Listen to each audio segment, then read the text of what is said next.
Bienvenue à tous dans ce nouvel épisode de Qui a tué JFK. On plonge aujourd'hui dans les archives de The Dealey Plaza Echo, Ah oui, The Dealey Plaza Echo. un groupe de recherche britannique qui apporte un regard neuf sur l'affaire. C'est vrai. Il se penche sur des théories alternatives et des détails souvent négligés. Et on est là pour décortiquer tout ça avec vous. Exactement. Et c'est passionnant d'avoir ce point de vue britannique car il est souvent moins influencé par le contexte émotionnel et politique américain. Oui. On découvre des analyses inédites et des questions intrigantes qui nous poussent à reconsidérer les versions officielles. On commence par un sujet qui fâche la théorie de la balle unique, la fameuse Single Bullet Theory. Ah oui. Edward Dorsch Jr., un des chercheurs de The Dealey Plaza Echo, la démonte méthodiquement D'accord. et s'attaque notamment au manque de preuves physiques. Et il soulève un point crucial. Aucune reconstitution n'a jamais réussi à reproduire le trajet de la balle tel que décrit par la SBT. Imaginez une seule balle qui traverse Kennedy P. Connolly en faisant des zigzags improbables. Oui. Dorsch analyse l'état du fusil, les angles des blessures, et démontre que c'est tout simplement impossible. Et ce n'est pas tout. Dorsch remet aussi en question l'authenticité de la balle magique classée au 399, retrouvée intacte. Personne n'a pu confirmer avec certitude qu'il s'agissait bien de la balle trouvée sur le brancard de Connolly. Oui. Du coup, on se retrouve avec une pièce à conviction potentiellement fausse et une théorie qui s'effondre. C'est là qu'intervient l'analyse scientifique. Ah, Bill McDowell, un autre chercheur de The Dealey Plaza Echo, se penche sur les travaux du Dr. Vincent Gann, qui utilisait l'analyse par activation neutronique pour examiner les fragments de balles. d'accord.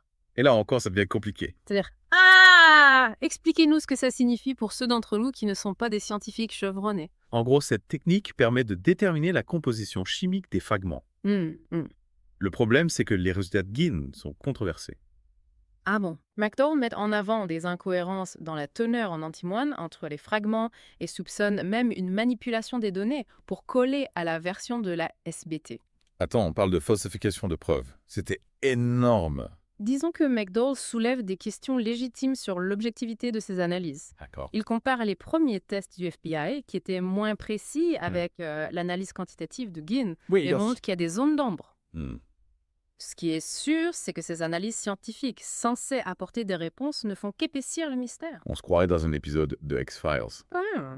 On passe maintenant à Ruth Payne, cette amie proche de Marina Oswald, qui se retrouve au cœur de l'enquête. Oui. Nancy Wirtz, une autre chercheuse de The Dealey Plaza Echo, explore son rôle ambigu. Oui, et c'est fascinant de voir comment Ruth Payne est à la fois un témoin clé et un personnage controversé. Elle a hébergé Marina Oswald, fourni un travail à Lee Harvey Oswald. Certains la voient comme une simple citoyenne bienveillante prise dans un engrenage tragique, tandis que d'autres la soupçonnent d'avoir joué un rôle plus actif. Le frère de Lee Harvey Oswald, Robert, se méfiait d'elle, non. Tout à fait. D'accord. Il la soupçonnait d'être une informatrice du FBI, voire d'avoir participé à un complot. Ah oui? Nancy Wirtz ne va pas aussi loin dans ses conclusions, mais elle met en lumière les zones d'ombre qui entourent le rôle de Ruth Payne. Par exemple, Par exemple, la description du Minox, l'appareil photo trouvé chez Penn, change au fil des rapports, ce qui pose des questions sur la manipulation potentielle des preuves. Oui. On a l'impression que certains éléments ont été modifiés ou cachés pour protéger une certaine version des faits. C'est troublant, on dirait que chaque détail nous éloigne un peu plus de la vérité. C'est justement ce qui rend cette affaire si captivante. Oui, Plus on creuse, plus on découvre de contradictions, d'incohérences et d'indices qui pointent vers quelque chose de plus grand qu'un simple acte isolé. Parlons maintenant de David Ferry, ce pilote aux connexions troubles. On dirait un personnage sorti tout droit d'un film noir. C'est le moins qu'on puisse dire. John S. Craig, un autre contributeur de The Dealey Plaza Echo, se plonge dans le passé de Ferry et met en évidence ses liens avec des organisations et des individus liés à l'affaire. Oui. Comme Sergio Arcacha Smith, un exilé cubain anti-Castro, ou Gabe Bannister, un ancien agent du FBI reconverti dans le privé. D'accord. On parle d'activités anticastristes, de possibles connexions avec la mafia. Et sa mort est tout aussi mystérieuse, suicide, meurtre, cause naturelle. Mais On n'a jamais vraiment su. c'est exact. Et comme si ça ne suffisait pas, on a des témoignages douteux qui lient Oswald et Ferry, comme le fameux incident de Clinton où ils auraient été vus ensemble. Ah oui. Difficile de savoir ce qui est vrai, ce qui est inventé, ce qui relève de la désinformation. On a l'impression de naviguer dans un labyrinthe de fausses pistes et de manipulations. C'est la complexité même de l'affaire JFK qui la rend si fascinante. Craig évoque d'ailleurs la possibilité de campagnes de désinformation orchestrées pour brouiller les pistes. On se demande alors qui tire les ficelles et pourquoi. Ce sont des questions qui restent malheureusement sans réponse définitive. Et si on parlait de la conférence lancée de Dealey Plaza Echo, en fait, un compte-rendu détaillé Oui. lancé. Et c'est une véritable mine d'or pour les passionnés de l'affaire JFK. Ah oui, la conférence lancée, c'est un peu le rendez-vous incontournable pour les chercheurs, non? Exactement. Et cette année, on a eu droit à des témoignages inédits, notamment celui de DeGrand, un ancien membre de la ARB, Ouais. comité qui a réexaminé les preuves médicales dans les années 90. Et qu'est-ce qu'il révèle de si important, ce DeGrand? Il remet en question la version officielle concernant les blessures de Kennedy. Ah bon? Il affirme que certaines photos et radiographies ont été manipulées et que des éléments cruciaux ont été dissimulés. On se rapproche de la théorie du complot, là, Fernand. C'est une possibilité que Horn n'exclut pas. Il pointe du doigt des incohérences flagrantes et des témoignages contradictoires qui laissent penser qu'on nous a caché une partie de la vérité. Et il n'est pas le seul à penser ça. The Dealey Plaza Echo mentionne également le témoignage de Stuart Galanor, l'auteur du livre Cover Up. Oui, je connais ce livre. Il est convaincu qu'il y a eu une manipulation au plus haut niveau de l'État. Oui, Galanor s'appuie sur des documents déclassifiés et des témoignages de personnes impliquées dans l'enquête pour démontrer qu'il y a eu une véritable opération de dissimulation. On a l'impression que chaque nouveau témoignage, chaque nouvelle analyse vient renforcer l'idée qu'il y a eu un complot. C'est le sentiment qui domine effectivement dans le milieu des chercheurs sur l'affaire JFK. Il est de plus en plus difficile de croire à la version du tireur solitaire face à l'accumulation de preuves et de témoignages qui pointent vers une autre direction. Et qu'en est-il de la conférence elle-même? J'imagine qu'il ne s'agit pas uniquement de témoignages. Non, bien sûr, The Dealey Plaza Echo met en avant la diversité des sujets abordés lors de la conférence. Lancée. Oui. On a eu des analyses médicales, des débats sur le film Zapruder et des enquêtes sur le meurtre de Tipite. J'ai lu qu'il y avait même une communication sur les blessures de Connolly. Exactement, hein?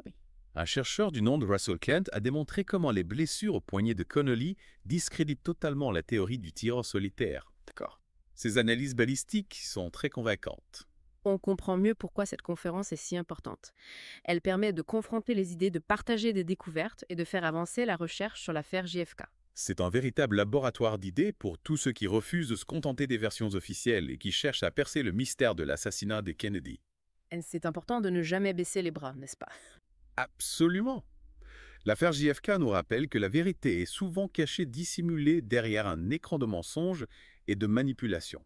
Oui, c'est vrai. Mais la persévérance des chercheurs, leur volonté de creuser, d'analyser et de partager leurs découvertes nous permet de garder espoir. Un jour, peut-être, la vérité éclatera au grand jour. En parlant de découverte, il y a un autre élément intéressant dans The Dealey Plaza Echo, la création d'un site web dédié à l'affaire JFK. Ah oui, c'est une initiative du groupe Dealey Plaza UK qui gère le site. D'accord. Ils veulent partager les recherches, les analyses et les documents avec un public plus large. C'est une excellente idée. Plus on partage l'information, plus on a de chances de faire la lumière sur cette affaire. Tout à fait. Et le site propose une multitude de ressources. Articles, témoignages, photos, vidéos. C'est une véritable mine d'or pour tous ceux qui veulent en savoir plus sur l'assassinat de Kennedy. Je vais aller y jeter un coup d'œil, c'est sûr.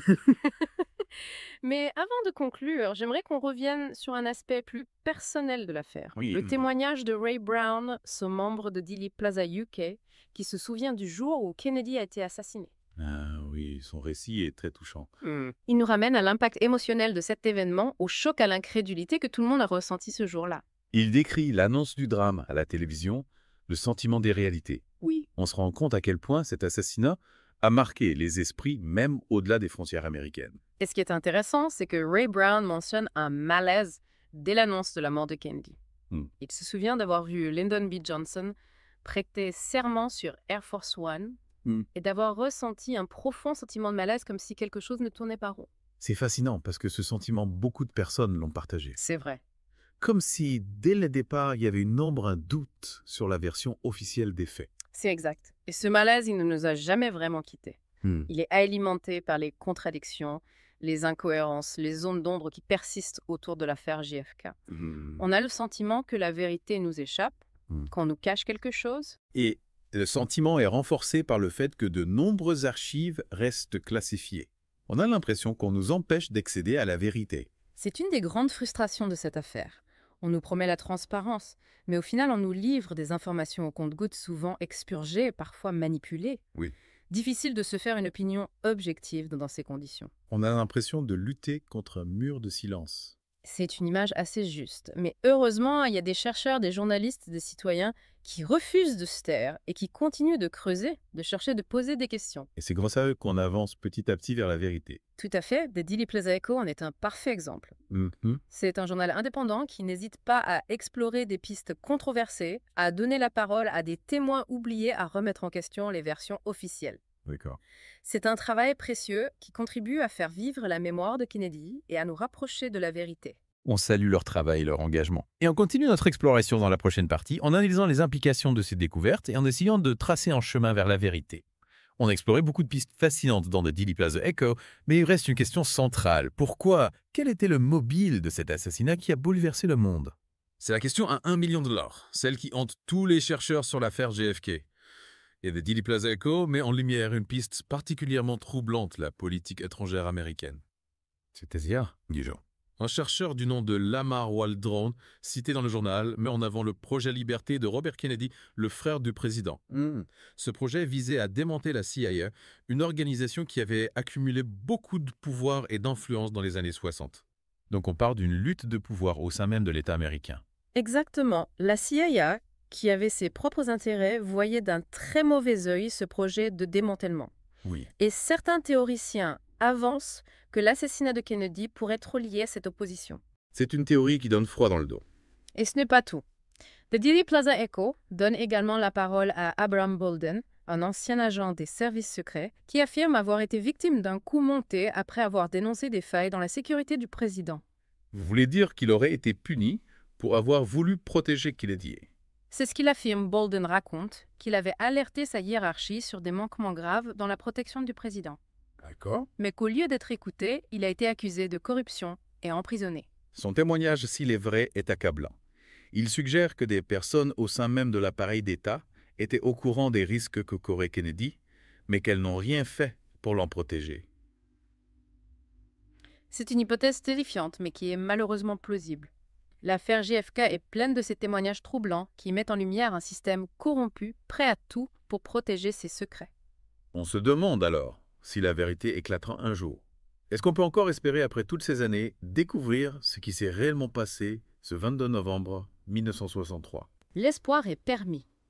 Le travail des chercheurs comme ceux de The Daily Plaza Echo contribue à faire avancer l'enquête, à démêler le vrai du faux.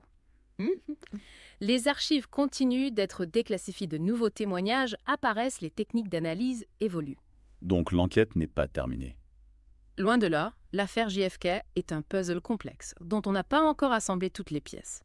Mais chaque nouvelle découverte, chaque nouvelle révélation nous rapproche un peu plus de la vérité. Et c'est important de ne pas baisser les bras, de continuer à chercher, à analyser, à partager les informations. Absolument. L'affaire JFK nous rappelle que la vérité est fragile, qu'elle doit être défendue contre ceux qui cherchent à la dissimuler.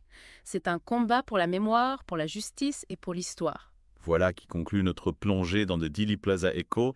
On a découvert des pistes inédites, des témoignages poignants et des analyses qui remettent en question tout ce qu'on pensait savoir sur l'assassinat de Kennedy. C'est une affaire qui continue de fasciner, d'intriguer et de nous hanter. Oui, c'est vrai. Et on espère que ce deep dive vous a donné envie d'en savoir plus, de mener vos propres recherches et de ne jamais cesser de questionner la version officielle des faits. Merci de nous avoir suivis dans cette exploration. À bientôt pour une nouvelle plongée. Bonjour, au revoir.